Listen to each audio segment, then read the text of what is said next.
These tugs are towing a contradiction. A tunnel segment that's both colossal and fragile. Come back, close. Slow down. A raft of techno breakthroughs and untested results. Bound for a place few know, to entice the world to visit, and even sway the choice for the Olympic Games.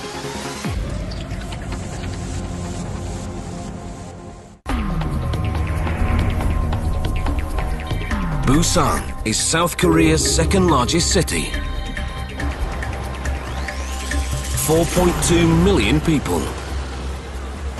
Bigger than Madrid, closing in on Milan, and as hectic as Manhattan. South Korea is an Asian tiger, and Busan makes it roar. Its skyline will soon include one of the world's tallest buildings. It's the nation's biggest port, and the 5th busiest in the world. Every 3 seconds, they unload a container. It's so busy, they had to build the sprawling Busan New Port. And still, Busan grows. Busan is such a comer, it's bidding for the 2020 Summer Olympics.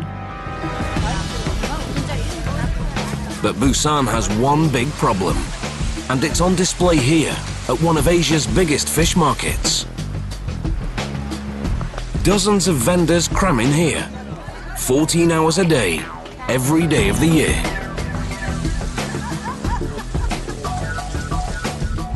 And that's the trouble with Busan.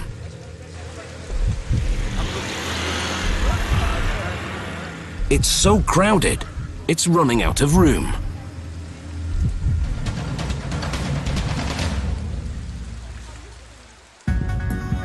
The solution to Busan's problem lies just across Jinhae Bay. Geoje, an island 7 times bigger than Manhattan, but just 1/8 of Manhattan's population. Busan, Geoje. Busan, Geoje.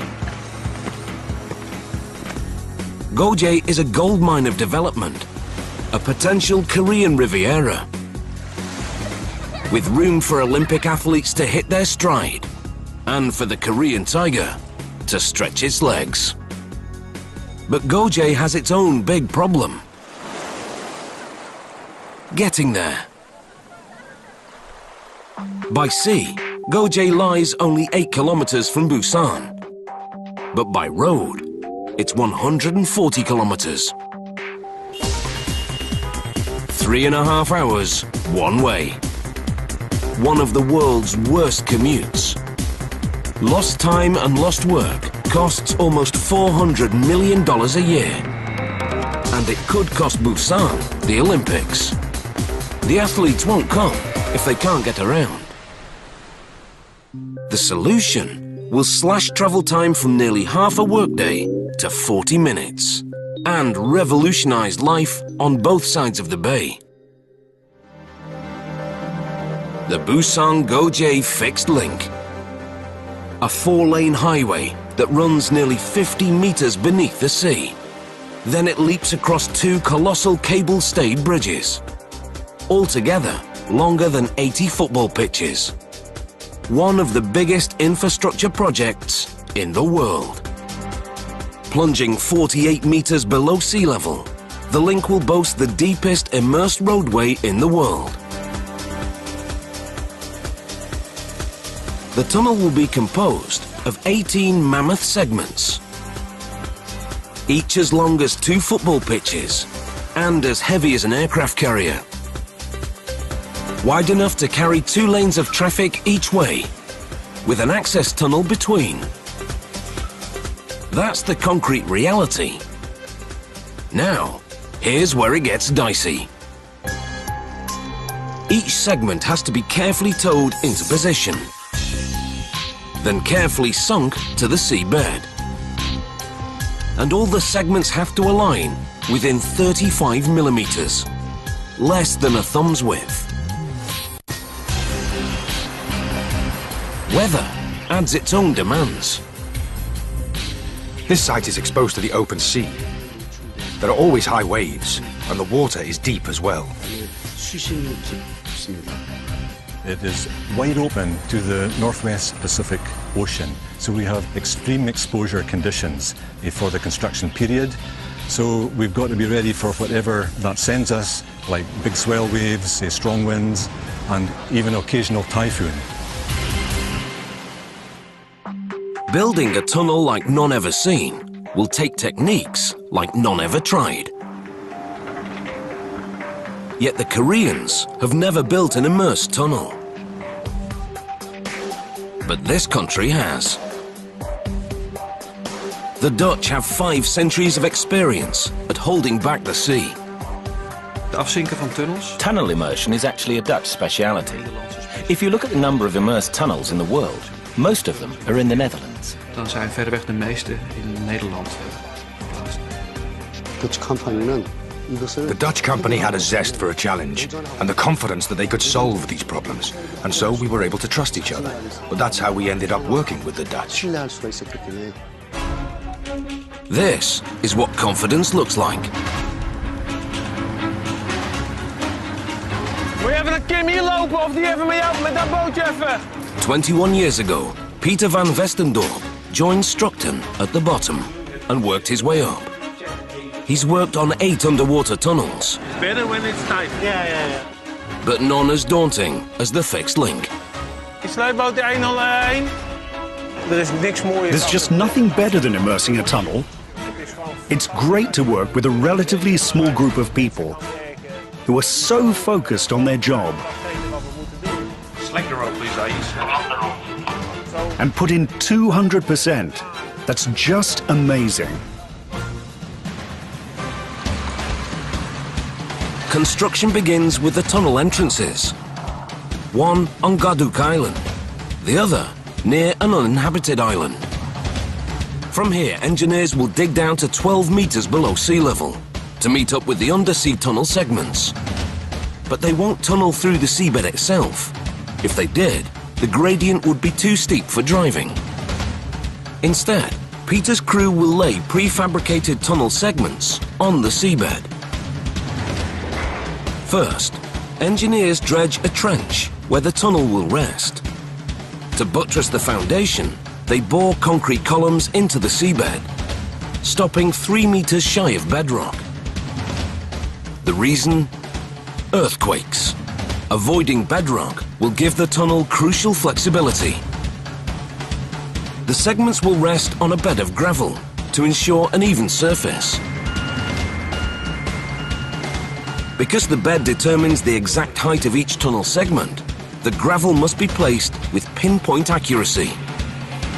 Later, the entire tunnel will be covered with thousands of tons of crushed rocks to protect it from collisions with ships or anchors.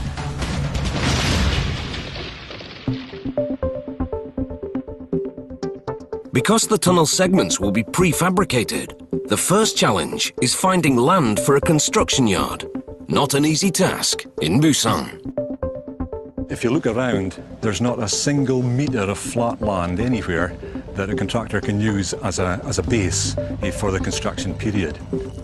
From the tunnel site, the closest spot lies 35 kilometers away. It's big enough to build up to 5 tunnel segments at a time. Each segment weighs about 48,000 tons and is made of 8 subsections, each twice as long as a London bus.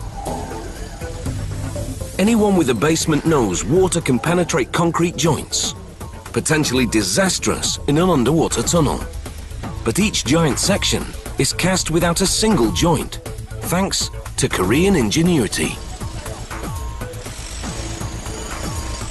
We continuously poured full sections from the ground up to the top of the walls to eliminate gaps in the walls. A process lasting 24 hours. After casting, the ends are sealed with steel bulkheads. a Dutch innovation best appreciated later on the bottom of Geoje Bay. The bulkheads are watertight because these babies are about to take a bath.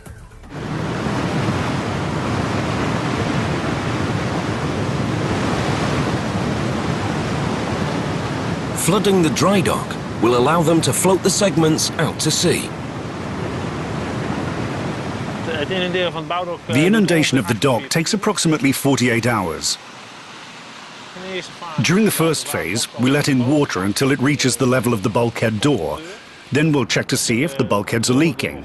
Once all the leaks are repaired, or if there are no leaks, we'll fill up the dock completely.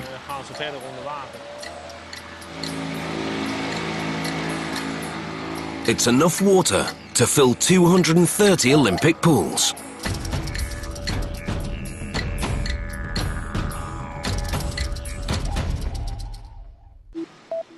So how do you prep 48,000 tons of dead weight to float?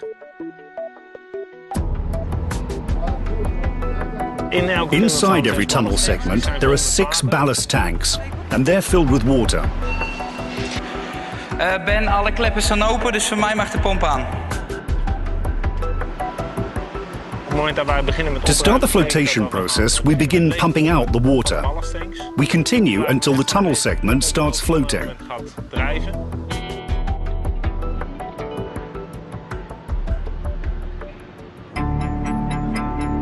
So what the tugboat has to do is to tow that slow. Then with the other winches at the backside, we control the tunnel element sideways direction. Now they can begin to warp out the segment. Removing the first segment takes brawn and finesse to avoid colliding with the dry dock.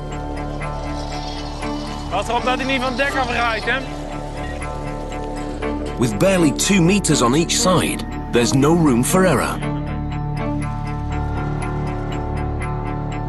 Oké, Maurice, we zijn er doorheen, we zijn gekruist, dus we kunnen zo gaan remmen.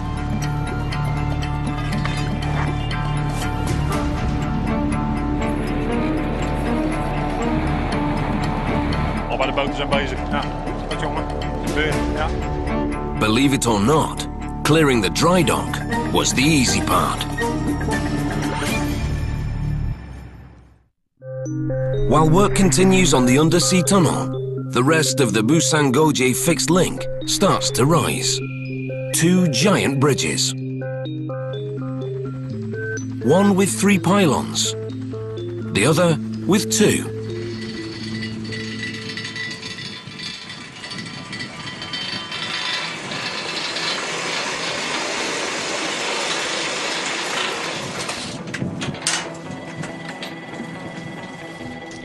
At its topmost, the 2-pylon bridge will soar 156 meters above sea level, the height of a 50-story building.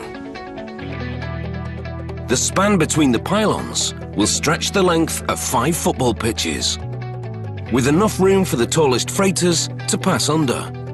Crucial for a city that thrives on shipping for its livelihood.